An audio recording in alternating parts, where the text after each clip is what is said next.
que c'est? C'est l'acceptation des contre-pouvoirs. Pourquoi? Parce qu'on se trompe toujours quand on est seul.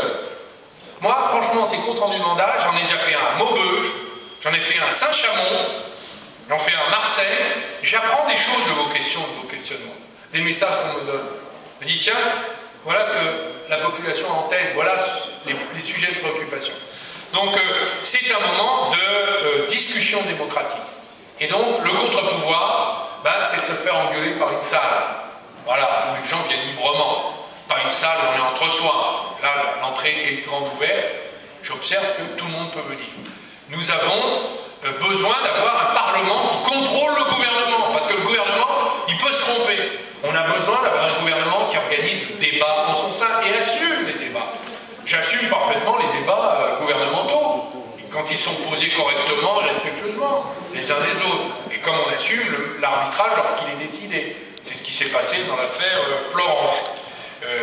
Donc ça, c'est la 6ème République. C'est des pouvoirs locaux qui sont sous le contrôle des citoyens. C'est-à-dire pas des baronnies, pas la reconstitution du féodalisme. Exemple, les données publiques, les informations sur les finances publiques, sur le personnel, etc. Nous sommes en train de faire, moi je l'ai fait dans mon département de Saône-et-Loire, on a donné toutes les informations, on les a mises sur Internet. Donc vous avez des associations de contribuables qui viennent éplucher, mais là au moins, vous savez pourquoi vous avez réduit vos budgets de communication divisé par 2, que vous avez supprimé le nombre de chauffeurs et de voitures par 4, que vous avez pris telle et telle décision de suppression des associations, de subventions d'associations qui étaient délirantes. Moi, dans mon département, on donnait 44 000 € à la Société protectrice des animaux. Je disais à cette association, 1 million, je disais à cette association honorable, j'ai déjà pas d'argent pour aider les humains, les personnes âgées dépendantes, excusez-moi, on fera passer les chats et les chiens après. Ça a été décidé, on en a discuté, on s'est fait engueuler. J'ai réduit même certaines de mes dépenses, j'ai fait des réductions de crédit. On est allé aux élections, on a expliqué devant la population, on a gagné les élections. Bon, c'est la démocratie, on a besoin de cela. Alors, ensuite, monsieur Le Perquier, toujours volontaire et engagé, me questionne sur où est la loi que vous nous avez promis lorsque vous étiez le candidat à la primaire qui est venu. Je lui dis, je ne suis pas malheureusement le président de la République, mais je n'ai pas gagné la primaire. Ça vous a peut-être échappé. Dommage d'ailleurs. Mais enfin, c'est ainsi, et c'est une règle du jeu qu'il faut accepter. Ça fait partie d'ailleurs de cet état d'esprit qu'à Marseille, vous allez mettre en œuvre. Comme l'a dit tout à l'heure Patrick, c'est ce que j'appelle l'esprit de coopétition.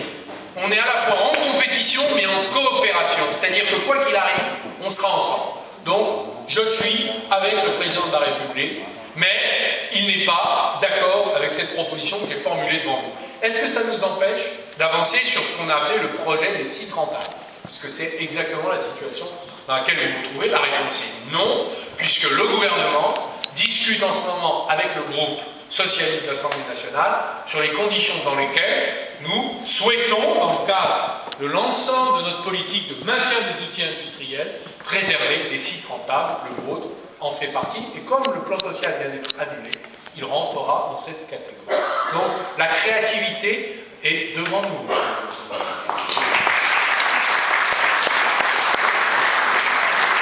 Tout à l'heure, M. Escarguel, que je connais bien, qui est un patron qui a inventé l'esprit coopératif, c'est-à-dire du partage du capital, comme étant une source de performance économique, n'est-ce pas?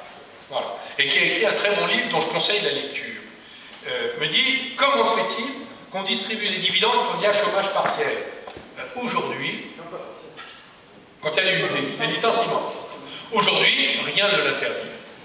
Mais j'évoquais les accords de la sécurisation de l'emploi où les contreparties, là, sont mutuelles. Donc c'est un progrès par rapport à ce qui existe aujourd'hui, même si ce n'est pas le nirvana. Ça dépendra de ce que les partenaires sociaux en feront. Faut-il restreindre la distribution de dividendes lorsqu'il y a des licenciements?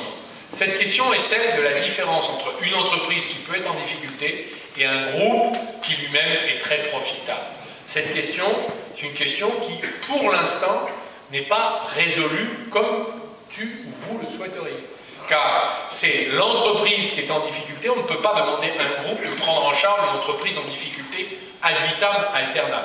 Sinon, c'est le groupe qui se retrouve peu à peu mis en difficulté à terme. Donc, nous pensons qu'il est nécessaire de permettre que les entreprises se restructurent quand elles ont des besoins. Quand une unité productive perd de l'argent, il est normal qu'elle cherche à retrouver de l'argent. Sinon, il n'y aura pas de restructuration, certes, mais ce sont les groupes qui soit partiront, soit feront faillite à leur tour, parce qu'on les aura empêchés de se réformer, couper les branches quand ça va. En revanche, quand il y a un effort qui est produit par les salariés, il est normal de demander la contrepartie. Est-ce qu'il faut une loi pour ça? Je pense que les luttes sociales, déjà, ils pourvoient beaucoup. C'est devenu de plus en plus rare. Pendant la crise, il y a eu des cas de cette nature. Et je pense que le déclenchement des accords de sécurisation de l'emploi, en disant, écoutez, nous n'acceptons pas de licenciement, vous renoncez à vos dividendes, nous laissons des ressources supplémentaires dans l'entreprise, on peut arriver à des solutions contractuelles. Je pense qu'il y aura des partenaires sociaux, patronat, salariés, qui se lanceront dans ces discussions. Nous allons voir si ça suffit. Mais en tout cas, nous privilégions le dialogue social. On me pose la question de savoir ce que je pense du revirement qu'a